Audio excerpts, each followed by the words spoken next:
Okay, good morning and welcome to this morning's class. So, this is BC 112, and the topic that we are going to learn about is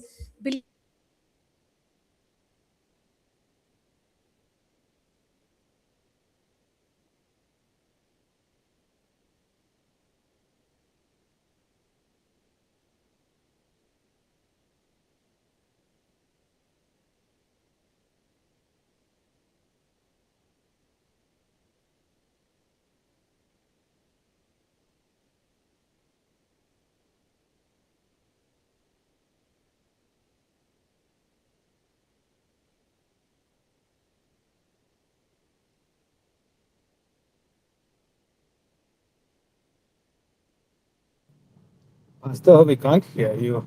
Oh, so sorry, everyone. The uh, mic was muted. So I just shared a brief about what we're going to learn in this course, which is going to be about understanding our authority as believers.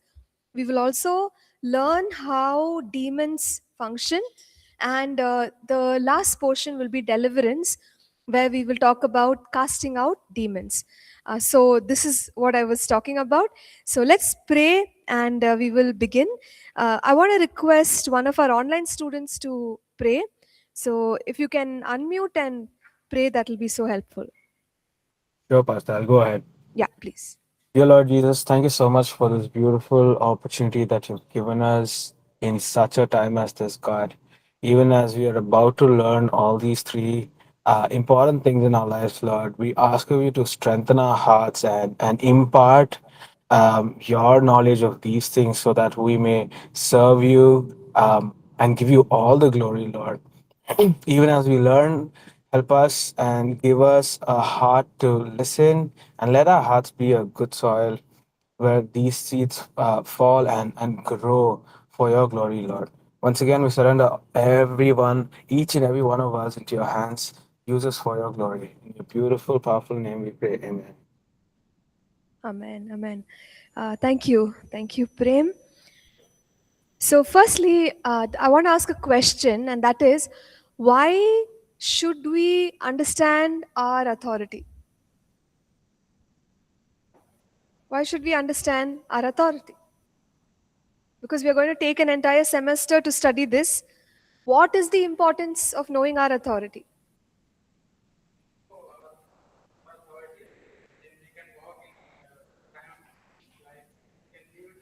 Victory. Okay, wonderful. Thank you so much. Going forward, if we can all answer into the mic, that'll be helpful. So if you can just get the mic ready, it's there. Okay. So the answer was that we can walk in our daily lives in triumph. So for that, understanding our authority as believers is necessary. Okay. Any other answers? Any other views?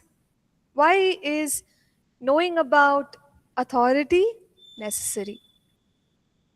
Ma'am, when Jesus speaks to before his crucifixion, Jesus give authority for apostles to cast away the demons. So when we know our authority, we can fight against the spiritual spiritual powers, Hmm. spiritual darkness. True. So Jesus gave authority to overcome demons. Okay, whether that is we learn how we can overcome their oppression by things like binding, okay, resisting, and also, as Brother Lennon pointed out, casting them out.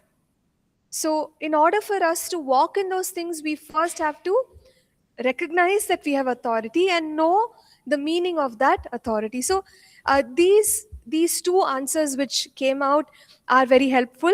These are some reasons why we need to recognize our authority. And the sad part is when believers don't know that Christ has given us authority. Okay, because what happens is we live our lives, and when we face any kind of challenge that comes from the demonic powers, we become defeated, discouraged, and we feel helpless. We feel like, oh, how am I going to get through this circumstance or this situation? Because in our minds we are defeated, We don't know that we have authority. Okay, and that is very problematic. So a believer who doesn't know that Christ has given us authority will live a defeated life. Okay, because they have no clue that we can rise above the attacks of Satan. So it's a sad thing. It's a sad thing as believers when we live a defeated life. We don't have to. Jesus has already won the victory on the cross. So this understanding has to be very clear in our minds as God's people. So before we get into how we receive this authority, today let's look at the meaning of authority. Okay, so what is the meaning of authority, and how does it really function? That's the question. So here in our notes, the first chapter speaks about understanding spiritual authority. So when we say authority, uh, we think of people who are in responsible positions, such as maybe a teacher or a leader whom you're following, or if you look at the office setting, then it's a boss or your superior. So authority immediately brings to our minds people who are guiding us, leading us, and carry responsibility, right? And that leadership ability. So that's the picture that we get when we say authority. Some of us may also be in a place of leadership, and therefore we understand how authority works. So there are 7 points concerning authority that we will go through to understand it better. So the first one here is that authority is often given. So the term used here is vested, but authority is given. So as we were studying in school, I don't know how it is in other countries, but here we know that in a classroom they'll select the class representative or the class leader. I don't know if any of you has been a class leader, but the teacher will say, okay, so and so, you are the class leader. So report to me if anybody is talking in the class, right? So we would probably write down their names or go write on the board. And when others are asking, hey, who gave you the authority to write my name on the board? We know that the teacher has given. Yeah. So you see, authority has been vested, it has been given by somebody. And in this case, it's the teacher. In the same way, when we look at government officials in let's say a legislative assembly, the parliament, they go there and they participate in the decision making activities. Who gave them the authority? You could say the constitution. It allows for us to vote our leaders into position, give them the responsibility. And so, in a sense, the government has given them the authority. So they can enter. If you and I want to enter the parliament, we just show up there in the morning and we knock the door. What will they tell us? Where is your card? Where is your ID card? Or where is your authorizing letter? Because we don't have any authority. Nobody gave it to us. So generally, authority is vested by a body or some kind of, let's say, a strong person or somebody like that. So authority is vested. Now the other thing that we see is that authority also influences our actions. So when somebody has authority, they can direct the course of matters. So you could again consider a teacher. So a teacher would tell us how the class is going to run, what are going to be the assessments, what is the discipline in the class, etc. So what is he or she doing? They are influencing the activities, the behavior, the atmosphere, the outcome of the class. In this way, we look at other positions as well. So somebody who is in authority has the right to influence that particular that particular activity or that particular organization. So authority gives us the right to influence. That's something that we must recognize. So moving on here, the third point says that the authority is not always connected, or in other words, the ability of the person may or may not suit that authority. So I mean to say, certain abilities, of course there will be certain abilities why that person has been selected in that role, but then when you look at a few others, they may seem like, oh, this person is actually not capable. So what do we mean by that? One very good example is that of a traffic police. So, I mean, I don't have to talk much about traffic in Bangalore. We all know so much about traffic. So, think about a traffic police who is, in our perspective, not very strong looking. So, maybe they're not very tall, they're not very, you could say probably they're a very small built person. And here you have Bangalore traffic happening, right? Vehicles want to go from all directions. And they put this person in charge. So when people are coming in the wrong direction, this traffic police raises their hand and says, stop. Okay? But it's a small built person. When you look at them, you're like, hey, who is this? Right? But do you think the traffic will listen to them? What do you feel traffic will listen when he shows the sign of stop? Yes. Why? Yeah, he has the authority. How do you know he has the authority? Uniform, ma'am. Uniform, very good. So even Brother London said uniform. So the uniform represents that the government has authorized this person, whether they look big, scary, or not. Yeah. So because they are in that position, when they direct us, we listen. Okay. So how does this apply for us as believers? Many times we put ourselves down. We say, oh, I'm not like that, like this. How will I overcome the enemy? But you see, authority has already been vested upon us. So the powers of darkness have to respond to our command. It's not because of who you are, who I am. No, it's because of the cross. Okay. So we have that confidence that the demonic powers will respond because I am a child of God. I bear the name of Jesus. I use the authority of His word. So it's not by my physical or my, like a personality. It's not because of that. It's because of the power of God which is operational in my life. So we understood, right? So it's not because of all the abilities of an individual. It's because of what has been vested upon us. So let's move on here to point 4. So we notice that certain times the authority comes when we serve well. So you could say that it is earned.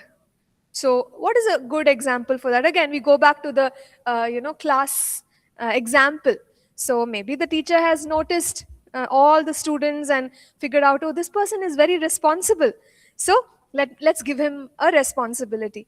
And so they become the class leader. Now, if they're very responsible, who knows? They may get some other title later on to be, some literature captain or discipline captain. But like in our school, the discipline captain would be the naughtiest child. So I don't know if this, really works in school. But you get what I'm saying. So when we display responsibility and dependability, we are raised to the next level. So sometimes authority comes in as something that is earned, and this is true even in the office setting. Right? Somebody could join in a so-called lower rung of the ladder, and then you notice that their good performance is pushing them up. They're going up, and maybe one day, who knows, they are the CEO, right? So authority was earned by this individual through their responsibility. So in the kingdom of God, of course, believers' authority, we just receive it. It's not, really because of our performance. But as we display faithfulness, there are many things that we step into the kingdom of God. So it applies in that way. It's not to say that we are going to earn the believer's authority. Are you all with me? Yeah, is it clear or is it confusing? No? Clear. Okay. So fine. Let's move on. So the point 5 here says, there are certain realms of authority which are outside of our influence. Okay, so this means that we have to understand what realm we should be operational in. So when I say authority, I think even in the faith chapter we saw that, you can't be presumptuous, you can't just think only through your head, you have to depend on the word of God. So through the word of God we understand the realm where we can function or use our authority. So what is a good example of this? You see, if let's say I come to your home, okay, and I visit you, and then I start giving you instructions. Why have you kept your sofa here? You should move it there. Why have you kept your table here? Move it there. Okay, you don't need a TV. Huh? So what will you think about me? I won't do that. I'm just saying. You'll be like, oh, I never want to call this Nancy ma'am again. Right? Because she's coming into my house and she's telling me how to keep my house. I don't have the authority to do that because it is your house. Are you understanding? So there are boundaries. Just because we have spiritual authority, we can't go outside the boundary and try to do funny things. It won't work, first of all, and it's not the right thing to do. So we need to understand, yes, I have the authority. For example, if I start commanding the sun, the moon, I am a believer, I have authority. It's outside my realm. We can't even command angels, the Bible says, and we'll talk about it later. So there are certain things that have to be done in a proper way. The angels heed the voice of the Lord. That's what the book of Psalms says. So when we speak the word of God, angels get activated. But when I sit and command, I command you, okay, protect me today as I'm traveling, they'll be like, who are you? Because it's outside of my realm to command. I have to do it the right way. Yes, I will engage angels. How? By declaration. When I start declaring the word of God, angels will start, they have to, because they have to listen and they have to obey the voice of God. It's like an army. Right? So in this way, we need to understand the boundaries. Okay, what can and cannot be done through this believer's authority. Okay, so that is point 5. Moving on to point 6 here. The authority sometimes is displayed or recognized because of a representation, some kind of a representation. So when I asked the question about traffic police, we all said, yeah, the traffic will listen to him because he has a uniform. So uniform displays that this person has been authorized by the police, whatever, police department, traffic police department, the government of Karnataka, India, and so on and so forth. So the uniform is the representation. And we may find in certain places that a letter is a representation, gives you the authority, or maybe a badge which they put, some such object or instrument, something is there that says this person has the authority. So in the kingdom of God, we will see that because we are now born again, we belong to the kingdom of light. Okay, we don't belong to the kingdom of darkness anymore. So even when demonic powers see us, they know, they already know, because there is they can see, they are washed by the blood of Jesus, they are forgiven. So we are able to or in other words, we ourselves, because of what Jesus has done, the demonic powers can see that there is something, right, that tells us this person is no longer under the slavery of sin. Yeah, so there are symbols, there are things that reveal that you now carry a certain authority. Okay, so that is the 6th point here. And also, how do we understand this? We can also look at this as having that gives us entry. into the presence of God, into the realm, the spiritual realm where we can operate, as children of God. So we are no longer, you could say, like civilians. We have been authorized by God to come to His throne of grace and to do various things with His authority. So the seventh point here is that authority can go unused. Okay, so this means that even if we have been given a responsibility, if we don't take it seriously and if we are not intentional to operate in that authority, authority is there, but it has not been utilized. So let's go back to the traffic police example. Okay, now there's lots of traffic. The traffic police is there, he has the uniform, and if he lifts his hand to say stop, the vehicles will stop. But think about this, he doesn't do anything. Okay, traffic police is there, but traffic is in utter chaos. Everyone is doing whatever they want to do. Why? Because this man is standing like this. What, I mean, we'll be like, who is this? Why can't he do something? There's so much of confusion. I'm getting late to Bible college. Okay, but the problem is he's not using the authority. He's kept it in his pocket. Okay, and he's just standing and watching the traffic, the chaos. Would you be angry with this person? Very angry, especially in the morning. It's 8:40. I have to get to Bible college. So, see, the problem is he has not taken that authority and put it to work. Today, many believers are like that. And we say, oh, the devil is chasing me, the devil is troubling me, the devil is creating chaos in my life. You have the authority, no? Maybe we've just kept it in the pocket. And we're telling God, God, why? God is saying, I gave you authority. Use it. So, authority is there, but we are not using it. That's a problem. Okay? So, we have to understand, just because authority is there, it doesn't mean that in every battle, it's going to come through. We have to be intentional to say, no, devil, I will not let you do this. I'm coming against you in the name of Jesus. I stop you from doing this in the name of Jesus. So that intentionality has to come from us. So if I have to be a victorious believer, I have to use my authority.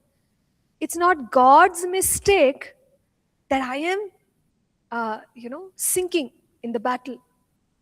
He's already given the authority. Problem is, I'm not using my authority. Okay, so just because we have the authority, it will not work automatically. There are times when we need to intentionally operate in that authority. Okay, so these are some aspects about authority. So when we learn about our spiritual authority, we've shared here that we can walk in victory. Okay, so the Bible in James chapter 4 says, resist the devil and he will flee from you. So if, let's say, somebody is trying to come into your house whom you don't know, and very clearly they are coming to trouble you, okay, and they're pushing at the door, what will you do? Please open the door and say, welcome, please come. Yeah, what would we do? Tell me, what do you want to do? It's a thief. Okay, it's a thief. Call the police. Okay, that's a good idea. We kick them off. Okay, Prem is saying kick them out. Kick them out. Okay, so yeah, we could do all these things, but one thing which we can all do is maybe bolt the door and stop them from entering. Whatever you want to do, just not for the door not to open. So what are we doing? Resist. We are saying, no, you are not welcome in this house. I am not going to allow you to come in. It's a battle. In the same way, the Bible says if we have to be victorious in our lives, we have to resist the devil. Resist the devil. If we don't resist the devil, he'll coolly come in. Okay? So that's a problem. Many of us believers, we don't resist. We say, yeah, okay, you do whatever you want to do. And then we blame God. God is saying, you should have resisted. I've given you the authority. Okay? So many of our challenges are because we are not fighting against the enemy. Resist him. Stop him. When you're observing, oh, this is what he's up to, we can actually say, no, I'm not allowing you. So resist the devil and he will flee from you. Okay? So in that sense, you and I can walk in authority and victory. We can also walk in victory when we don't give the devil a foothold. Ephesians 4:27 says, don't give the enemy a foothold. Foothold means giving them an opportunity to come through the cracks. Okay, so we know that this room, if you shut the door of the building, people can't come in. Yeah, there's a back door, we have to close that also. So front door, back door, everything is closed, nobody can come. But you know where Satan likes to enter? Not front door. Of course he'll try back door, but if it's closed, then he can't. But he will look for cracks.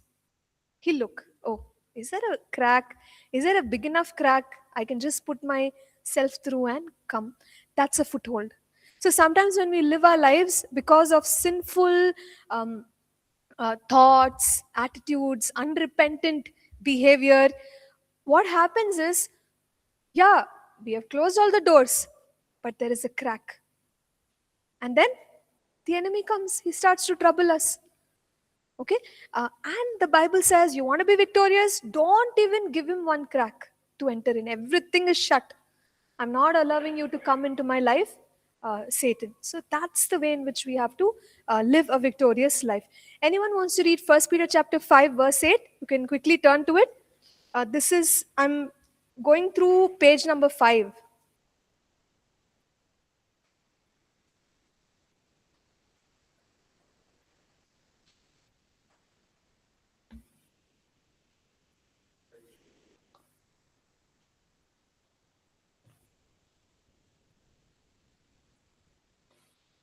You have to be quick. Yeah, I'll read, ma'am. Yes, please go ahead. Be sober, be vigilant, because your adversary, the devil, walks about like a roaring lion, seeking whom he may devour. Amen. Amen. Thank you, Brother Lennon. So we notice here that we are called to be sober. Sober is to represent that we are not uh, in any extreme. We are very much temperate, and vigilant is to be alert. So something like a security guard or a watchman, or if you take people who are at the borders, no, they could be eating, they could be exercising, but they are on alert. They're always watching. Oh, any moment the enemy can come. So we are called to be like that. Okay, be sober, meaning be temperate. So why sober? Whenever you take people who are intoxicated, they are not conscious of danger sometimes. That we find like they're driving, then accidents happen. If they're walking, they may fall. There's no control. So that's the point. Don't be like that, but be temperate, be in control basically, and be alert. You have an enemy. It says adversary. So adversary is somebody who comes against us. He's not for us. God is for us, Satan is against us. So this adversary, the devil, walks about like a roaring lion, seeking whom he may devour. Meaning he is waiting to pull us down. So when the enemy is like that, he's just waiting for one chance, one crack, one opportunity. If we lose our alertness, there you go. He'll come in and cause trouble. So this is what we are saying. We are saying be alert, be sober, be vigilant, because you have a very, very cunning and a troublesome enemy. So at all times, as believers, we have to be alert. So when we learn these things, we can actually walk in victory. So when we learn about believers' authority, we can also overcome the work of the evil one in our circumstances. Okay, so you see that there are times when demonic powers try to dominate circumstances and try to come against us. All right, so this is not, you should not apply it like in every situation where we are facing difficulty. If we say, oh, Satan is troubling me, that's not correct, right? But there are situations where Satan troubles us. Now, for example, like if let's say I leave my house late, okay, and I need to reach Bible college on time, but there's one traffic signal and it's not at all showing me green. I'm waiting, and I say, I know this is the devil. Yeah, Satan is troubling me today morning. He's not allowing me to go to work on time. Yeah, and if I come to work on time, I'll give my testimony. Yeah, so but the problem is, it's not the enemy, because logically I should have left a little early, or I should have anticipated the traffic. Yeah? So I can't call that opposition or difficulty from Satan. But there are times, let's say, we're going to minister in some place. We have got an opportunity and we are going there. But when we go there, the train is delayed and so many things are happening. A lot of confusion is happening. Even though we have been careful, there are other things which are outside our control, where we can see, we can sense Satan is trying to trouble us. So we have to discern. Not every situation is Satan troubling us. But if we can recognize that Satan is trying to trouble us, then what do? We have to rebuke him. Is there any instance in the Bible where Jesus rebukes the enemy and his work? In circumstance. In circumstance. Yes, sister. When Jesus was in the wilderness fasting, Okay. Sure. what He he was did? in the wilderness fasting, and then when the enemy came to tempt him, he rebukes. Okay. Yes. So he rebukes, that's fine. In a situation that was created against storm. Okay, good. So very specifically, that's a circumstance where the disciples are there and they're encountering a storm. They never expected it. It's outside their control. And now they're very scared also that they may die. So they go to Jesus and they tell him, like, hey, why are you so calm? We are perishing. So this is in Luke chapter 8. The references are all there in our notes. Luke 8 verse 22 to 25. Then Jesus rebukes them, says, where is your faith? Then he comes and he speaks to the storm. Peace, be still. And the storm calms down. So what just happened? You see, Jesus perceived that what is happening is not from God. If it was from God, do you think Jesus will go against it? No, he will support it. So the storm is not from God. It was opposite, coming from the opposite source, which is Satan. So that discernment is very important. So we also, in our situations, when we discern, hey, this is not us, this is the enemy, then we have to take charge. And we go against the enemy and we rebuke the enemy. And rebuking is a way of exercising our authority.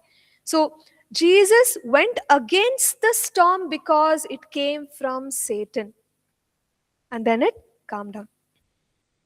But again, if there's no discernment, many of us as believers, we think certain storms are from God. And we decide, okay, I'll go through this difficulty, I'll go through this pain.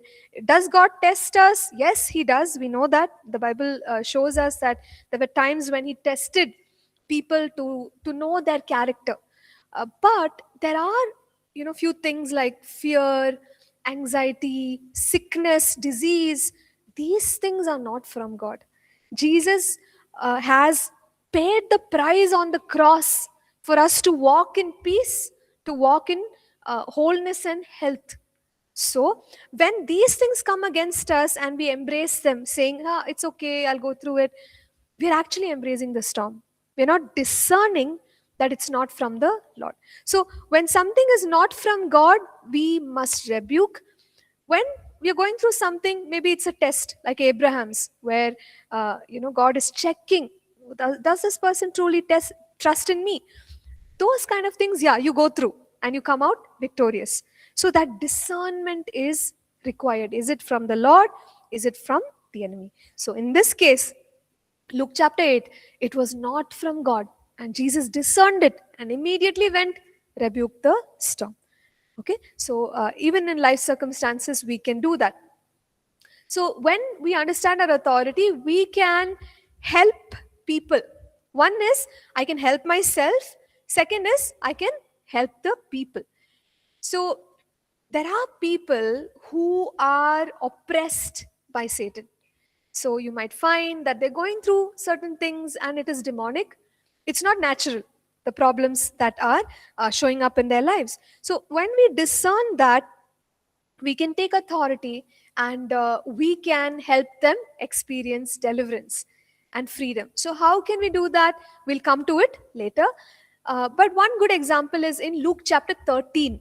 So in Luke chapter 13, there is a woman. Jesus sees her. You don't have to turn to it. You can probably just go back and read through these passages. I'll summarize. So he looks at this woman who is part of the covenant. Okay, so he looks at her and she is bound by Satan and she's bent over. And then Jesus speaks the word of authority to her and says, woman, you are loosed. And then she's free. And he also calls her daughter of Abraham. Daughter of Abraham refers to the fact that she is part of the covenant.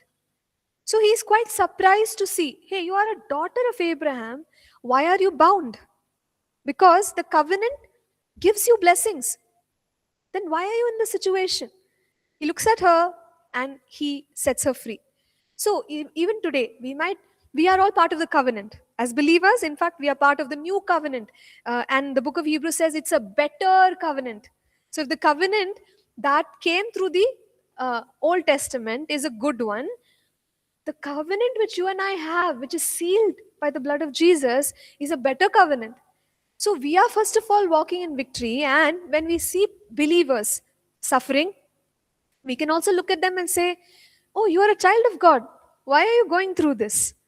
Let's apply our authority. Let's see victory in your situation. So that is a reason why we need to know authority and know how to operate in our authority. Jesus came to destroy the works of the devil, 100%. Okay, so he didn't come to walk along with the devil, hand in hand with the devil. Then there's no point of Jesus coming in to redeem us. Very clearly, he came to destroy the works of the devil.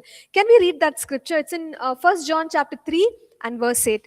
If one of us can read it aloud, that will be very, very helpful. First John, ma'am. Yes, 1 John 3 and verse 8. Yeah, I'll read. He who sins is of the devil, for the devil has sinned from the beginning. For this purpose, the Son of God was manifested, that he might destroy the works of the devil. Amen. Amen. Isn't that so clear? For this reason, the Son of Man was manifested. That means, for this reason, Jesus came. What is that reason? Amen. Destroy the works of the devil. Okay, can you just say that yourself? Destroy the works of the devil. God does not tolerate the works of the devil. He came to destroy it. Jesus came to destroy it. Today, you and I, as representatives of Jesus, we should not tolerate. Okay? We have to see those works destroyed. That is our mandate. And how to do it, we'll learn more and more about it. But pray for a heart to say, Lord, whenever I see something which is from the enemy, give me that discernment. I need to pick it up. so that I can go against it and I can also destroy the works of the devil through the authority which you have given me. So, our master, our teacher, our Lord, he came to destroy, then why should we tolerate? We should also destroy the works of the enemy. Um, yes, John 20, verse 21. Can someone quickly read that as well?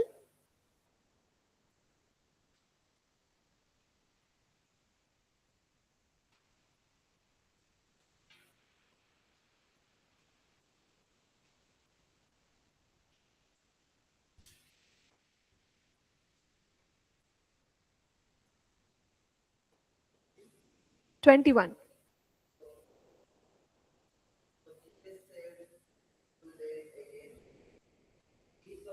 Muna, you can use the mic, please. Not working? Have you switched it on? Oh, okay, fine. No problem. You finish it. Jesus said to them again, Peace to you, as the Father has sent me, I also send you. Okay. So, this is the resurrected Jesus. And like what is he saying to the disciples? As the Father, yeah, peace to you, as the Father has sent me, I send you. So notice commission. The Father commissioned Jesus to say, okay, now you go. You do my work. Jesus is saying, I am authorizing you. I am commissioning you, sending you. You go do my work. So why are we here? Why are we in this world? Why are we on this earth? To do his work. As a believer, Jesus sent me. Sometimes the demons may ask us, who are you? Why are you doing this? We can tell them, you know what? Jesus sent me. So I can come against you. We need that confidence. We need that understanding. We are commissioned by Jesus to go into all the world. Okay? So where does our authority come from? Jesus has vested it on us and he said, you go in my name. And that's the boldness we carry. Whenever we face Satan in any form, demons in any form, mostly what happens? Believers get scared. Okay, we're like, oh, there is a demon. I'm so scared. I can't sleep in the night. It should be the other way. Demons should get scared of us. Because demons understand better the authority that you and I are carrying. But what's the problem nowadays? Yeah, so we are getting scared of demons. That shouldn't happen. Okay, so we have the authority. We can clearly see. Why are we reading these verses? You should remember these verses. Okay, 1 John 3:8, the Son of Man was manifested to destroy the works of the devil. John 20, verse 21, as the Father sent, as the Father has sent me, I send you. Commissioning. We have been commissioned. It's very clear. And so we can be on the offensive, or we can, the devil need not attack us, we attack the devil. Okay, so that's the way in which we need to think. And though Jesus said, go into all the world and make disciples of all nations, in order for us to do that, we first need to understand our authority. Without understanding authority, if we go in, we'll face all kinds of challenges and who knows, maybe come back defeated. But to fulfill our responsibility, we go with the understanding that I have the authority. So we look at one more passage that speaks of authority. This is in Matthew 16, verses 16 to 19.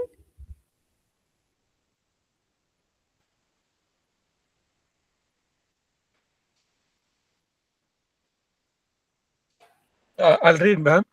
Yes, please, brother. Matthew 16 to 19, right? Yes.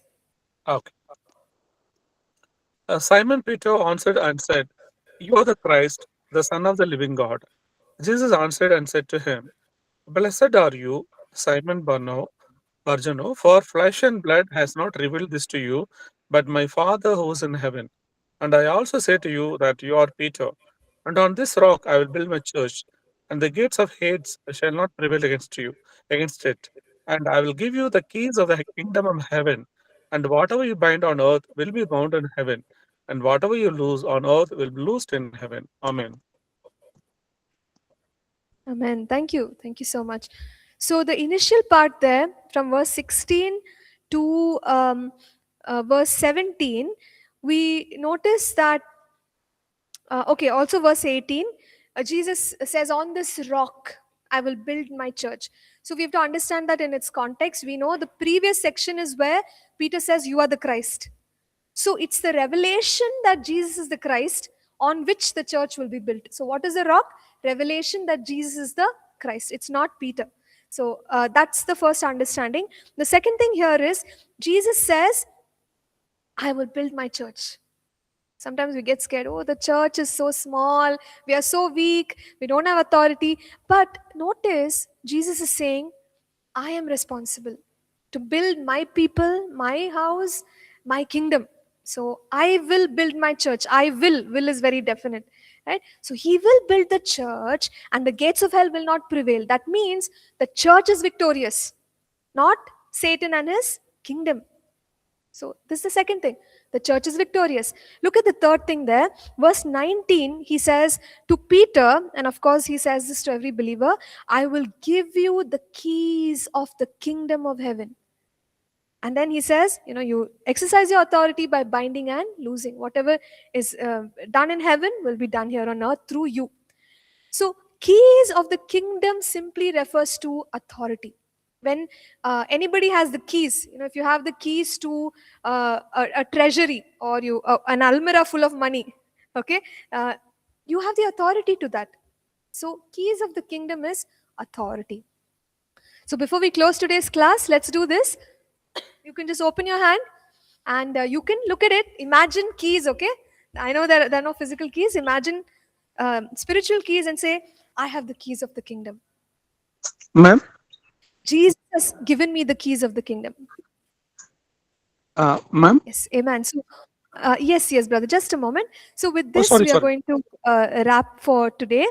Please go through the verses. I didn't read all the verses. Read and come. We'll meet again on Friday. Yes, brother Lennon. Verse 19, can you elaborate, ma'am? Means the whatever you bind on earth and whatever you release on earth, what it means. Yes. So the thing is, the way in which it is written is in the reverse order. So that was the way of speaking in those times. Basically, whatever is there in heaven, we are authorized to release that in earth. So that's the correct understanding. It's not the other way. Okay. So what can we release? We have peace, joy, healing, power in heaven. We can release that on the earth. What can we bind? We can bind the works of the evil one. There's no, there is no work of Satan in heaven. So in the same way, anything that is a work of Satan in our lives, we bind it. So that's the simple understanding, brother. Would that be fine? Thank you, ma'am. Thank you so much. All right. Yeah. So is the mic working? Then let's pray. One of us from class can pray and close.